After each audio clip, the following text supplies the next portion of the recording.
Hello, it's been a while since I've made a video, and I'm going to warn you by saying that there's probably not going to be a lot of effort put into this one, because I really wanted to take an opportunity to talk about something that's just happening right now, so I want to get this out quite quickly.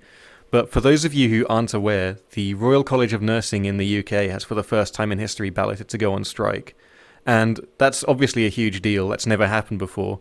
And probably for good reason, because I don't think anyone can deny the impact of what would happen if nurses en masse walked out of their hospitals.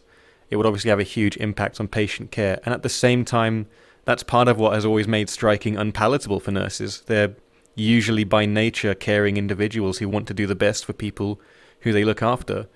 And that's why I wanted to talk about my thoughts on the strike and perhaps provide an alternative for people who want to organise outside of a walkout. And what I'm talking about here is the concept of Carcani, as you can see on the board behind me, which is kind of deliberately about sabotaging your own work. So how I think we can apply that to a nursing environment is tied into the bureaucracy that happens in these workplaces. So anyone who's worked in a nursing environment will know that all forms have to be signed, and basically there's accountability at every step of the way. But what I'm proposing is that instead of walking out, we'll do our work as normal, but just refuse to sign important documentation. And this doesn't mean we don't have to fill the documentation out. Take a food and fluid chart, for example.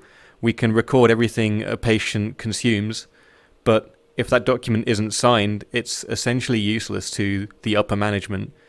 And we can kind of bring the bureaucracy of a hospital to its knees that way, I think.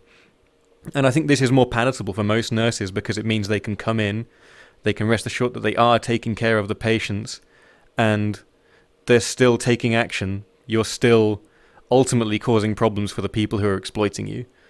So I kind of wanted to float that idea for people who are perhaps not enthralled with the idea of a strike. I think it goes without saying that there are risks to an approach like this. I would think, just to kind of touch on those a little bit, I think this would have to be conducted in an environment where communication was very on point, because while the paper trail serves an important purpose for bureaucracy and the doctors and the managers, it also serves to keep track of things that have been done and haven't been done. So if you were going to do this, I would encourage that you ensure that you have your own paper trail. Like I said, maybe fill out the documents and don't sign them.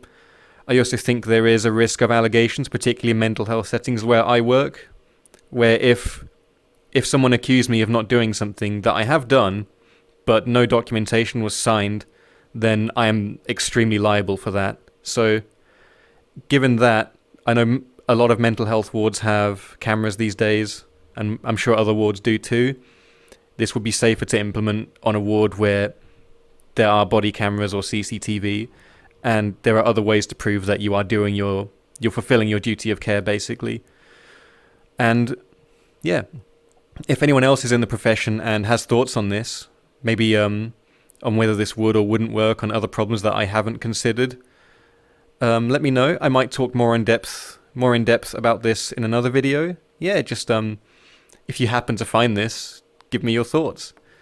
And I might also not be a cat if I upload this video elsewhere, because I don't want people to dismiss me on the notion of me being a funny animal person. But we'll see about that. Anyway, thank you for watching if you've made it this far, and yeah.